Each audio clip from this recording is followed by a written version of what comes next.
गांधी जी के बारे में जब भी कुछ कहने का मौका मिलता है मैं बहुत संकोच में पड़ जाता हूँ, क्योंकि मुझको हमेशा इस बात का एहसास होता है कि उनके बारे में बातचीत करने की अपनी योग्यता बहुत कम है। उन लोगों के बारे में बात करना बहुत आसान होता है जो बहुत विद्वान होते हैं, जिनकी किताबें पढ़ते हैं आप, जिनकी किताबों से, जिनके विचारों से आप प्रभावित होते हैं। गांधी जी बहुत बड़े विद्वान नहीं थे। कुल जमा 3-4 किताबें उन्होंने जीवन भर में लिखी हैं। गांधी जी कुछ अलग ही किस्म के आदमी हैं। इनके साथ अपनी दोस्ती बने और हम उनसे बात करने लायक हों, उनके बारे में बात करने लायक हों, इसके लिए दरअसल में अपनी साधना बहुत ज़रूरी है। इसके बगैर गांधी पकड़ में आते ही नहीं हैं, समझ में नहीं आते हैं। इसलिए मैं बार बार देखता रहता हूँ कि गांधी जी के जो बहुत ही प्रचलित कुछ छवियाँ हैं, ज़्यादातर हम लोग उनके ही बारे में बात करते हैं, सत्य अहिंसा वगैरह कुछ चीज़ें जोड़ लेते हैं।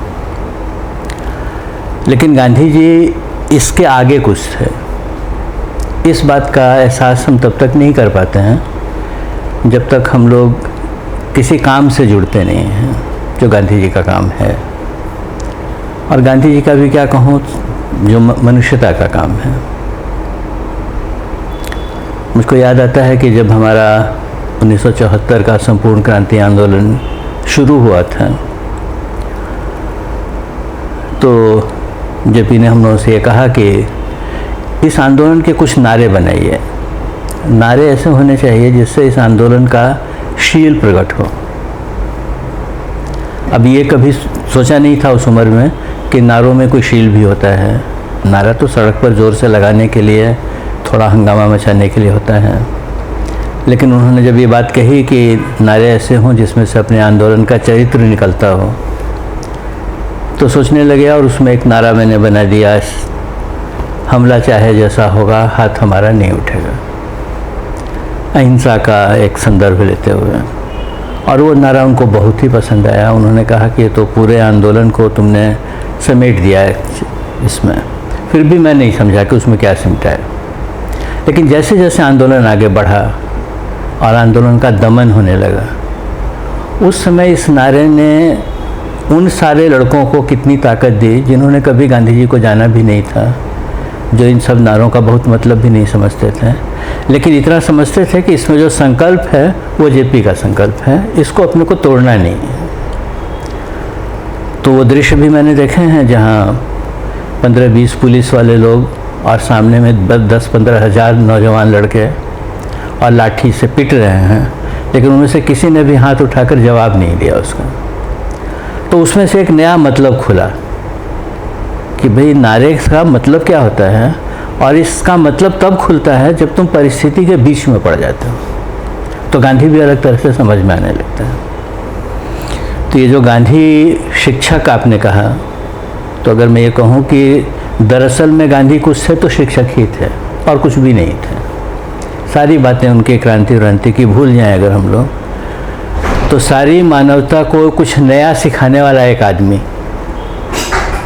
उसका नाम है मोहनदास करमचंद गांधी। और ये सिखाने वाली जो बात है ये हर क्षेत्र में लागू होती है।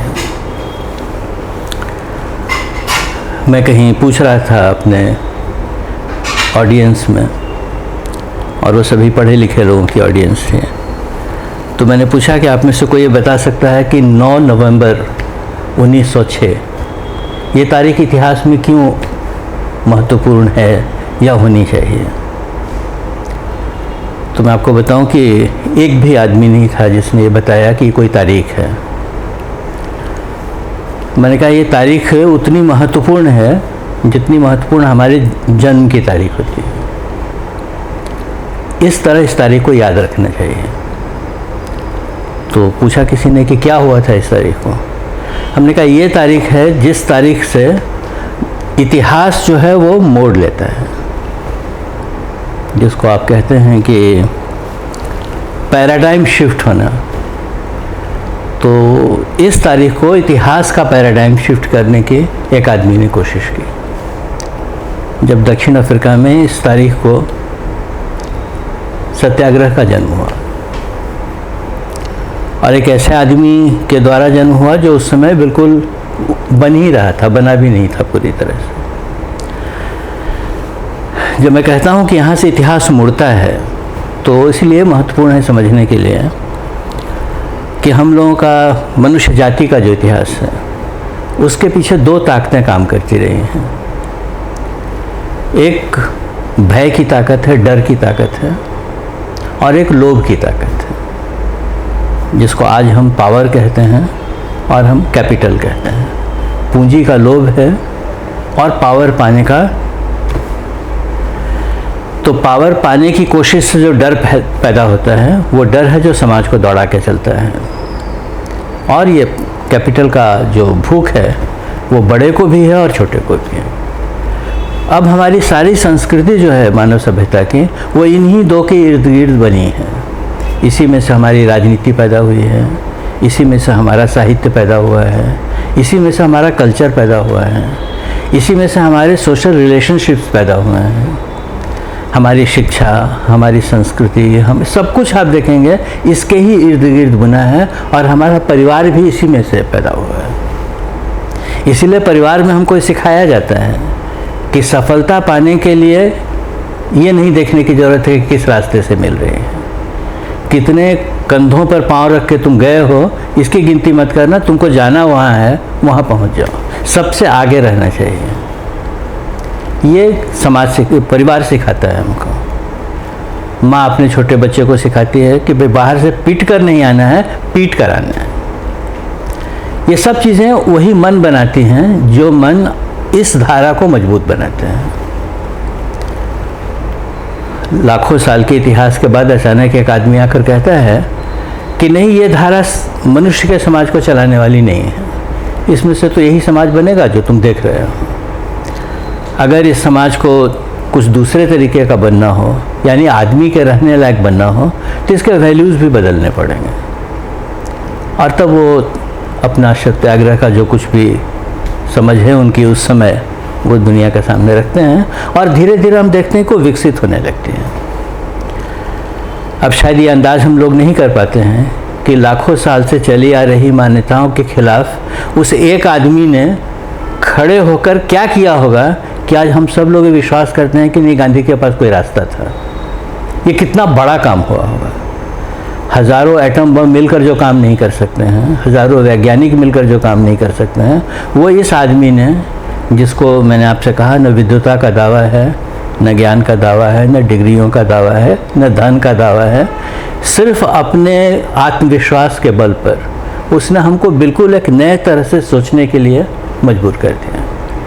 और इस तरह मजबूर किया कि हमारी धारणाएं बदलने लगी उसके बारे में। मैं कहीं कहता हूँ कि गांधी के होने से पहले और गांधी के होने के बाद दुनिया ही बदल गई, क्योंकि हमने कभी नहीं जाना था कि मालिक मजदूर के बीच के रिश्ते की कोई दूसरी परिभाषा भी होनी चाहिए।